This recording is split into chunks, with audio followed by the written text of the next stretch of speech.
Good evening বন্ধুরা, রমেন বাবুর ক্যালেন্ডারে আপনাদের জানাই স্বাগত। আজকের ভিডিওটা ঝাক্কাস হবে বাবা, সেই লেভেলের আজকের ভিডিওটা। আপনারা শেষ পর্যন্ত দেখতে থাকুন আর অবশ্যই চ্যানেলটাকে ফলো করে নেবেন আর কমেন্টে অবশ্যই জানাবেন ভিডিওটা কেমন লাগলো আপনাদের। আজ আমরা চলে যাচ্ছি বিরিয়ানি খেতে। আমরা ভাই বিরিয়ানি লাভার, তো পরিবার শুদ্ধ নিয়ে বেরিয়ে গেলাম। আজ বিরিয়ানি কোথায় যাব এখনও পর্যন্ত সেইভাবে ঠিক করে উঠতে পারিনি যে ডিবাপি যাবো না উজ্জ্বলদা যাবো, কিন্তু যাবো তো একটাই বস। কিন্তু ডিবাপি আমরা অনেকবারই বিরিয়ানি খেয়েছি, তো আজকে ভাবলাম যে আমরা উজ্জ্বলদার বিরিয়ানিতে গিয়ে খেয়ে দেখবো যে কেমন, কারণ উজ্জ্বলদার নাম অনেক শুনেছি, অনেক ভাইরাল, তো সেখানেই আজকে যাওয়ার পরিকল্পনা রয়েছে। তো শেষ পর্যন্ত ফাইনালি ঠিক হলো আমরা উজ্জ্বলদার ওখানেই যাচ্ছি। তো আমরা ফাইনালি উজ্জ্বলদার ওখানে গিয়ে পৌঁছলাম। আমরা উজ্জ্বলদার ওখানে পৌঁছে গিয়ে দেখলাম সারি সারি হাঁড়ি লাগানো আছে, যেগুলো বিরিয়ানি ওরা সার্ভ করছে। আর সত্যি বলতে গন্ধটা বেশ সেরকমই আসছিল, গন্ধে খিদে আরও বেড়ে গেছে প্রচণ্ড পরিমাণে। তো খুব কী বলবো, খিদেও লাগছিল। তো এবার সঙ্গে সঙ্গে দেরি না করে আমরা এন্ট্রি নিয়ে নিলাম আমাদের উজ্জ্বলদার বিরিয়ানির দোকানের ভেতরে।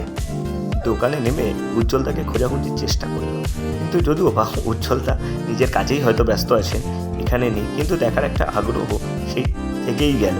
যাই হোক, জায়গা নিয়ে আমরা চটজলদি বসে গেলাম কখন আমাদের বিরিয়ানি আসবে। সত্যি কথা বলতে মানে এতটাই বিরিয়ানি আমরা ভালোবাসি, সেই কারণে আমরা দূর দূরান্তে চলে যাই। আর্সেলান বলুন, ডিবাপি বলুন, দাদা বৌদি বলুন, সবই খাওয়া হয়েছে, কিন্তু উজ্জ্বলদা যেহেতু নতুন, তো এই উজ্জ্বলদার এখানে আসা হয়নি, তো ফার্স্ট টাইম দেখি, রিভিউও দেবো আপনাদের তো কেমন হয়েছে। তো ভাই আর দাদা মিলে একটু হালকা করে সেলফি তুলে নিলাম আর বাকি সকলকে আপনাদের সামনে দেখিয়ে দিলাম আমরা সবাই মিলে এসেছি আজকে।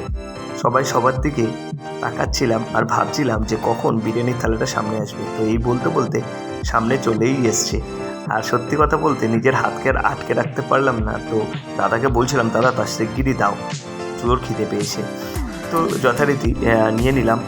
তো সত্যি কথা বলতে বিরিয়ানিটা দেখে যে খুব অ্যাট্রাকটিভ লেগেছে তা আমি বলবো না, কারণ বিরিয়ানিটার যে রাইসটা ছিল সেটা একদমই সাদা, মানে যে কেটে আর কি যিনি দিচ্ছেন সে হয়তো মিলিয়ে দিতে পারছেন না। তো খাওয়ার পরে আমি বলতে পারবো বিরিয়ানিটা কীরকম। মটনের পিসগুলো যেরকম আর কি বলেছিলাম, তো ওনারা সেইভাবেই দিয়েছে। মটন নিয়ে আমি সেরকম একটা কিছু কথা বলবো না, কারণ পিসগুলো বেশ বড় বড়ই ছিল। আর সত্যি বলতে আমি যেটা বলবো সেটা বিরিয়ানির হচ্ছে মেন জিনিস হচ্ছে মটন আর রাইস। তো রাইসটা সত্যি বলতে যে আমার কাছে খুব অ্যাট্রাকটিভ সেরকম একটা লাগেনি, তার কারণ হচ্ছে চালটা একটু আমার মোটা লাগলো হালকা। আর ফ্লেভার যেটা সেটা বিরিয়ানির ফ্লেভার থাকলেও বেশ মনোপুত হয়নি।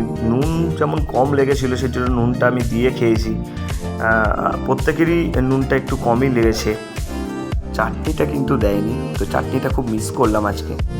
আর বন্ধুরা, খেতে খেতে একটা জিনিস দেখলাম যে আলু উপরটা বেশ নরম থাকলেও ভেতরে কিন্তু খুব একটা সেদ্ধ হয়নি। তো সেটা আমি আপনাদের দেখিয়েও দিচ্ছি, আলুটা একটু শক্ত ছিল। তো আলুটা কোথাও যেন একটুখানি কম সেদ্ধ হয়েছে মনে হয়েছে, আর একটু দরকার ছিল।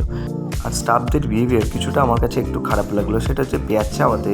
তো পেঁয়াজ একবারে বেশি দেওয়া যাবে না বলে আমাকে বলা হলো। আর যিনি একজন ওয়াশম্যান ছিলেন তিনি এক হাতে ময়লা পরিষ্কারের কাপড় আর আরেক হাত দিয়ে নিয়ে এসছেন শশা। তো এই জিনিসগুলো একটুখানি আমার কাছে খুব বিরক্তকর লাগলো। আমি বিরিয়ানি বলবো না যে খুব খারাপ হয়েছে, আবার খুব ভালোও বলবো না, মোটামুটি আমার কাছে লাগলো। তো আপনারাও আসুন, এসে উজ্জ্বলদার বিরিয়ানি খেয়ে যান, আশা করি ভালো লাগবে।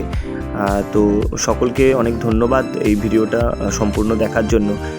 ভিডিওটাকে অনেক শেয়ার করবেন, কমেন্ট করবেন। নমস্কার, ধন্যবাদ, ভালো থাকবেন, টাটা।